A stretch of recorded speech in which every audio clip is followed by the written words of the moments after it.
Just stay poised and calm, and I feel like we're gonna do that. Just have a good practice today, tomorrow, and just let everything fall in place. What's the hardest part about kind of keeping yourself and the team level-headed? Uh, I just feel like we just need to keep the game behind us and just feel like the next opponent just keep pulling on that, and we'll be straight. Was that your best game, you think? Yeah, it was one of my best games, I would say. I just wanted to keep growing, keep playing like that. What's allowing you to start to make more and more plays like that? I mean, you were new to the position a year ago. Are you starting to really get the hang of it? Yes, I feel like just getting repetitions and everything is slowing down, just playing confident, which coaches have been big on that, just being confident. Three of the four of you guys came in as wide receiver, or at least as athletes that started out as wide receivers. What's the challenge of switching from wide receiver to cornerback?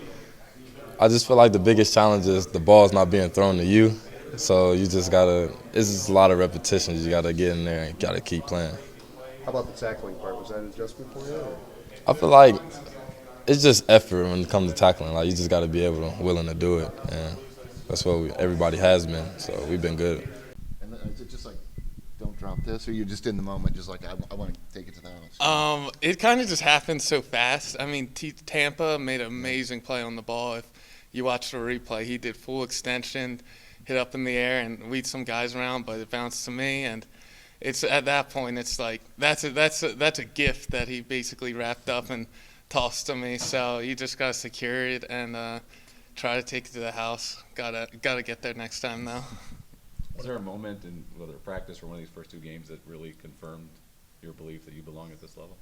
I mean, I came here because I believed in it, and I think our coaches believed in it.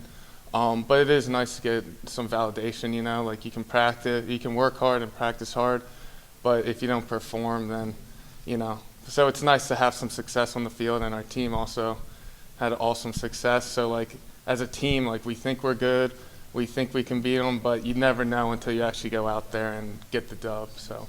You played all over the field on Saturday. Mike, Sam, Will, even DN. Was that a little more kind of reminiscent of the role you had at Delaware instead of just playing like Sam's spot?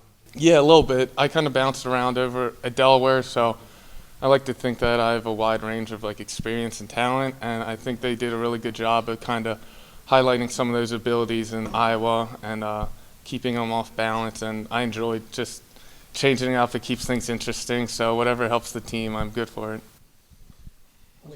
How's your transition been with Orion and Gary, guys that have been here and established, and then you coming in and kind of finding your way? How's that transition gone with all three of you guys? Oh, they've been awesome. I mean, those two guys are probably some of the oldest veterans on our team, and they've been nothing but helpful and good role models and everything, and they've accepted it, and they're some of my best friends on the team. They're awesome, and they had awesome games this past week, too. They played their butts off the entire game. So, I mean, I think we're finding good chemistry, starting to get our feet under us. Our communication's getting better. So it's been awesome working with them. Definitely a rhythm thing, you know, once we had to get off the goal line there with we obviously started off with the quarterback sneak, but it was just being locked into the detail, you know, what they're going to do, and definitely just staying focused. How far have you seen this group come from, you know, spring to camp to game one to game two? We've all come a super far away, and you know I think as the season continues to go, that we'll even continue to reach our expectations. Where'd you get the shirt? Oh, Coach Campbell gave it to me.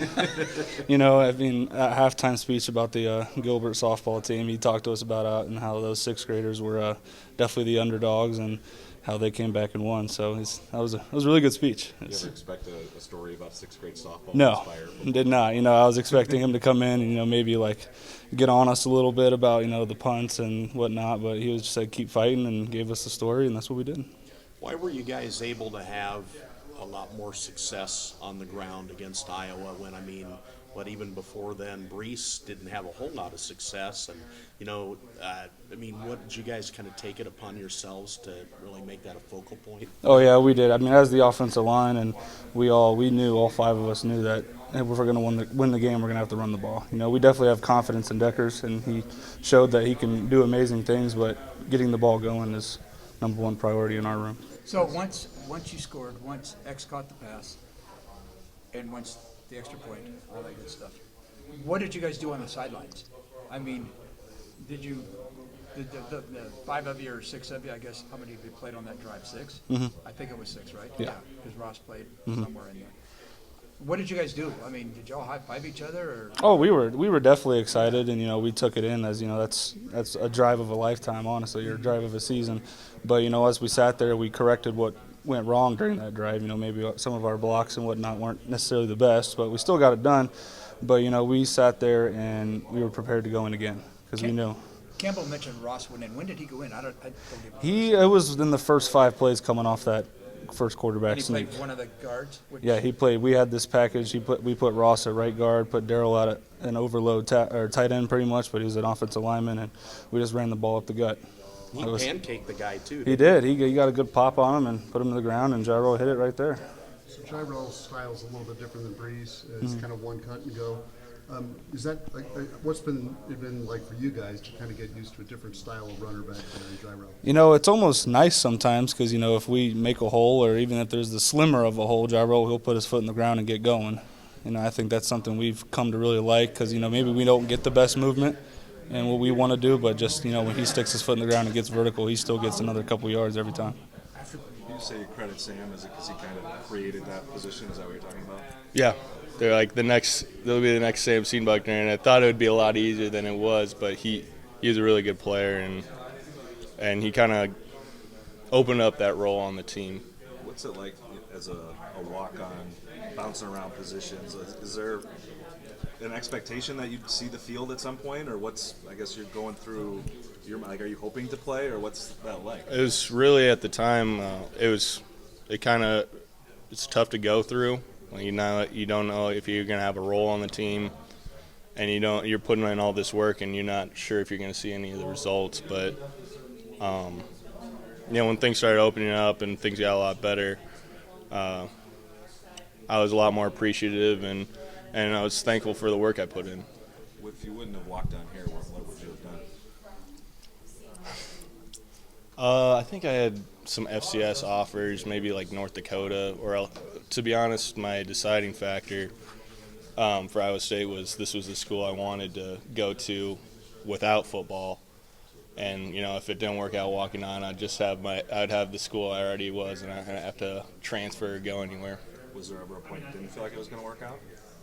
Yeah, so many times. Like I said, this first spring ball, I think I MA'd all the plays I got, and it was like I can count that many plays on one hand, and then getting no reps, and battling with some guys in the depth chart is pretty tough to go through. But things opening up, I was ready for my opportunities, and people helped me along the way that got me to the point. Why did you stick with it? I mean, you go through and don't get any reps. That would be a signal to a lot of guys, maybe this ain't going to work out for me. I don't know. There's a lot of times I did think about it being done, but I don't know. Some just kept me going. Or there's a lot, like I said, the people that were there, like Coach Mouse. He taught me how to long snap one summer so I could get the travel roster. That's how he'd take his time to have me long snap, and that never worked out. But it was people like that. It was Charlie Kolar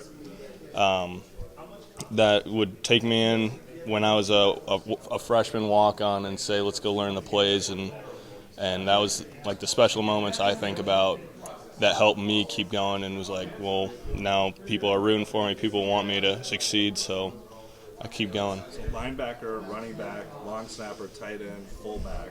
The long snapper one wasn't as yeah, me and him spent a summer trying to long snap. It didn't go that well. It's a lot harder than it looks. Is that the full list, so 5? Running back, linebacker, running back, linebacker, fullback. I don't know if I consider long snapper, but I give it a shot.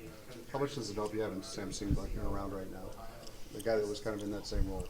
Well, I was just talking about him earlier that he kind of gave me that role on the team to open up at a fullback position and make that position known. So I'm really thankful for him, and he's always been supportive of me and boost me up a lot. So I'm thankful for that guy for a lot of different reasons. Coach Campbell said you played with as much, I think his word was violence, as anybody. How would you describe your mindset when you take the football field? No, I'll do anything for the team to win. I think it's whatever my job is to open up gas, whatever the case is, I'll do it. And I'll do anything for the team to win, really. You mentioned Charlie. What exactly was Charlie Kohler and Chase Allen too? What exactly were there?